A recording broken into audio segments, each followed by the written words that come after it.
Hey you guys, and welcome back to part 2 of my Lsat experience. This time I'm bringing y'all 10 tips on how to kill the Lsat. Just don't let it kill you, okay? I can't help you. I'll be at the funeral, but yeah. But we are going to talk about killing this test, and I got 10 tips to help y'all. So if you want to know these 10 tips, stay tuned. Okay, so the first tip I have for you guys is to have a desired goal in mind. Now, this can depend on the schools that you're interested in. So, be sure to take that into account and have a range for your score as well. It's always good to have a range, just not one number. The LSAT ranges from a 120 to a 180. So, let's say, for instance, that you want to get into Howard University School of Law, and another school that you're interested in is Emory Law. So those scores can range well into like the higher 150s up to like the mid 160s. So it's good to have like a low score for yourself, a median score, and then your ultimate high score. So that's always good to do that, just in case you give yourself some cushion in order you don't make that ultimate goal, but you have a desired another score to rely on. Okay, so the second tip that I have for you guys is to be realistic, okay? It'd be nice if we can all make a 180. But like I could just wake up. Wanna make a 180. Yeah, no. This test is not designed for everybody to make a 180. So you have to know for one, you need to know your capabilities and your limits. Because you can't push yourself all the time. It's not good. It's not healthy at all. So to be realistic, I mean, have a realistic study schedule that you'll stick to. And I mean religiously stick to. Having realistic, goals for yourself. Okay, let's say for instance today I'll study for like 4 hours straight. No distractions, which is like tip number 5. No distractions. I'll be back to it. But let's say, no phone, no distractions, nothing, 4 hours straight. I'm giving it my all, 1000%. Make sure that you keep that up. And it doesn't have to be just with, 4 hours straight. Let's say, okay, based off my diagnostic and what I want to do, I'll say by the middle of my studying process, I want to have like, okay, let's see, 156 from the middle, in the middle of my process. That's pretty realistic and a bit optimistic, but y'all get the point. Be realistic with yourself and know your limits and your standards and everything else, okay? So, tip number 3 is to create and factor in breaks. Y'all,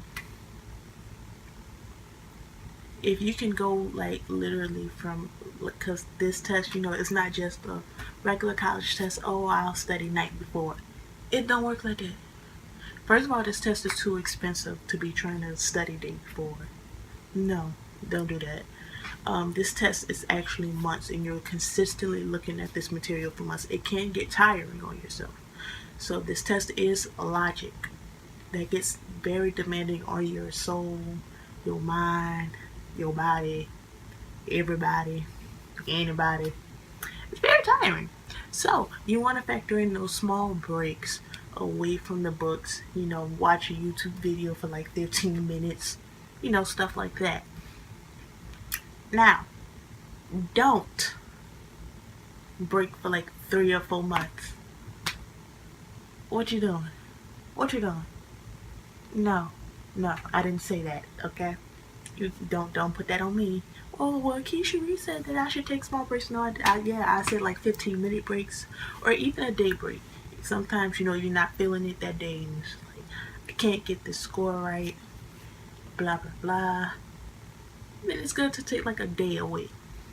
Okay, at most a day. So yeah, don't do the 3 or 4 month hiatus. Don't do that. Don't. Just like Bryson Tiller. Don't. But fourth, the fourth tip that I have for you guys is to use credible sources. LSAC.org actually gives you, I believe, a list of credible sources to use. Also, if you're not self-studying and you opt to enroll in a class, they will provide you with credible sources as well. And if you're not, them classes, it's best to check out those sites because there are tons of sites that'll say, oh, LSAT this, LSAT that, and why everything that glitter ain't gold. Let's put it like that.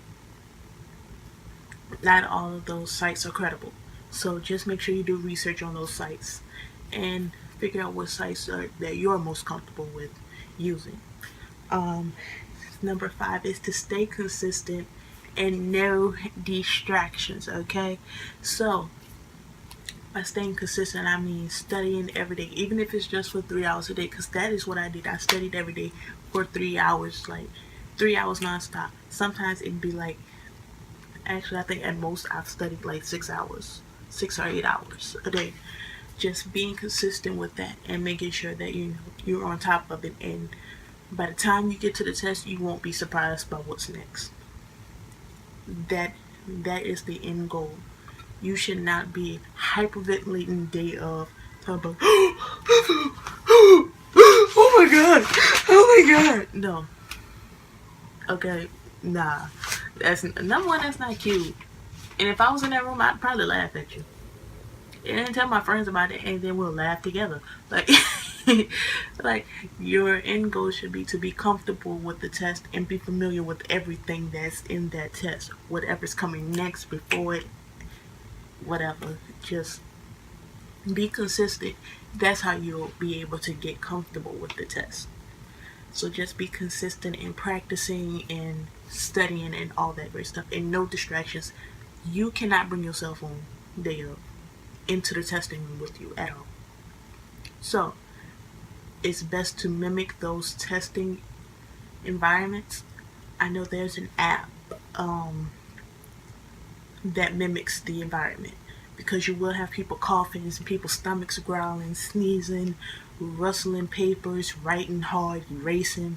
Like, you have to listen to those. You'll have to hear those day of. So it's best that you practice under those same conditions as well. I started doing that, me personally. I started doing that like, I'll say probably 2 or 3 weeks. I'll say 2 weeks before I actually took the test. Oh, quick plug. If you haven't looked at part 1 of my personal LSAT experience, even though I didn't really go into detail, link in the description box. Yeah, or I'll probably have it somewhere above my head, or over here, or over there, anywhere. But yeah, so make sure you check out part 1 as well. But yeah, day of, mimic those environment. I think that's what I want to say. Yeah, mimic the environment. If I can find the app, like I have an iPhone, iOS app. I'll try and leave the name of it in the description box. Yeah. Okay. So, tip number 6. Oh, my handy dandy notebook made another guest appearance, but we're on the back now. Okay. So, number 6. Let me tell y'all something. Come close. Come close. I'm cheap. Okay? My friends will tell you. Actually, my best friend would be the best one to tell y'all. I'm not paying full price for nothing. First of all, I self-study. First of all, I'm a college student. I'm not paying nobody $700 to self-study. What you gonna do? All you doing is giving me the stuff to study with. I'm not paying you $700 for that. No, it's not happening. And then private tutors can cost well over $2,000. Nah, if I can do it for free, baby, I'ma do it. Okay, so make sure y'all take advantage of those free resources. The LSAC actually has like a free test that you can actually take. I think it's the 2007 LSAT test. 2007 June LSAT test. I'm sorry. I think that's what that is. Yeah, and there's also free apps that y'all can practice LSAT questions on.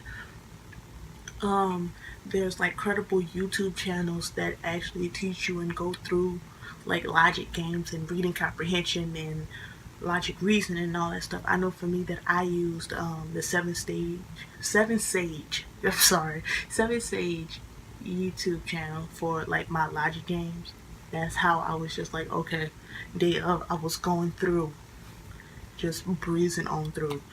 Um, so I'll try and leave everything that I'm mentioning down below, so y'all can do all that great stuff. Uh, but yeah, make sure y'all check out those free resources, but also make sure they're credible.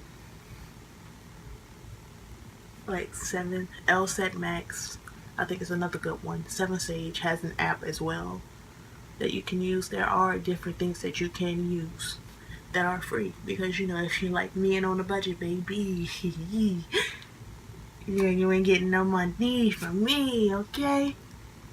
Yeah, so that was tip number 6, and we're on to tip number 7. And that's to actually create your LSAC account. So you will go to lsac.org, because that is where you register for your test. You will go there, create your account, and then you'll register for your test and all that great stuff. But that's bringing me to number 8. If you can, and if you are eligible, apply for the waiver. You can thank me later. Okay, you can thank me later. Alright? So with this waiver, there are a few different things that you can get. Number 1, you can get 2 free tests. You can get to take the test for free. Yeah, free. I told y'all, if there's a way that I could get something for free, pew! Hello. I was waiting on you at the door. Okay? But check for the waiver seriously. If you're eligible, if you've ever filled out the FAFSA, it's very much like that, but way simpler. And if you're approved, there are different stages of like approvals, denials, appeals, and all that stuff. But they have like a list of all of that. I'll probably leave it in the description box below, like everything else. But yeah, how do I lose my train of thought sometimes? I hate that. But yeah, if you're approved for it, you can get up to 2 free tests. This book for free, no shipping, no handling, none of that stuff. And you get something called the Credential Assembly Service, which is basically how you will upload all of your stuff and how your score gets sent. Really? How your score will get sent out to the schools on your list. Now, between that test, the CAS, and that book, you're looking at well over 300 probably.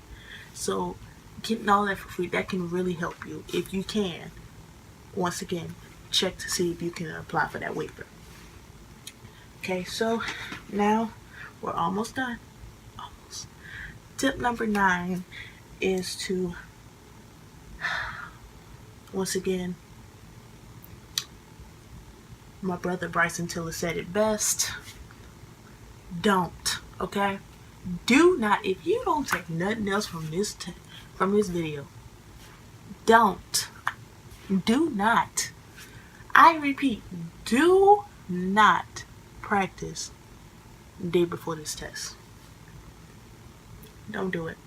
that is unnecessary stress that you are causing on yourself. That is your day to relax as much as you can the day before. I know for me personally, I did not take the test the day before. I did not do a practice exam day before I actually had to take the test because I kept hitting a plateau. And actually, it was more like a steep hill going down, though. Like, I was up here, but then it was like, and then I said, skirt, skirt. Yeah, no. So I think that actually helped me because by the time I got to the actual test, I was at peace. I was relaxed. My mind was clear. Like, you don't need that unnecessary thoughts. Your thoughts need to be strictly on the actual test, the real test, not the practice scores, not none of that matters. Only that you, your pencils, your erasers, and that booklet they're gonna put on your desk. That is all that matters, okay? And the last tip, y'all. The last tip is to have faith in yourself and trust your process. I know for me, I already made my mind up. I'm not taking a test no more because I trust my process and I know that everything will be okay. And I have faith in myself, and I also have faith in God. He got me. We good. Me and him are one. Okay? But seriously though, have faith in yourself. Trust your process. If you have to take it more than one time, just look at the first time as a practice. You know what to expect now. Go in and kill it. Okay? Have faith. We can be our worst enemies. Tune all of that out, all that negative energy, all of that. If you gotta put on your favorite song to get you with some positive vibes, then do that. If you have to read something, or if you are Christian like me, read the Bible and pray about it, do that. But have faith and know that everything works out and everything happens for a reason. So yeah, those are the top 10. And we made it through, and we made it. But those were the top 10 that I have for you guys. So I think those are like the most important. Those are what helped me out the best. So I hope that you guys enjoyed this video. I hope that you found it useful. Comment below any suggestions that you may have for LSAT takers or standardized test takers in general. If you like this video, thumbs it up. Thumb it up. Hey, thumb it up. But thumb it up. Subscribe if you aren't subscribed. I have way more videos. Check my channel out. Watch all of those. Thumb those up. Subscribe. Tell your friends to subscribe. Tell your mama, your daddy, Barack Obama, everybody. Tell everybody to subscribe. And I'll see you next time. Bye.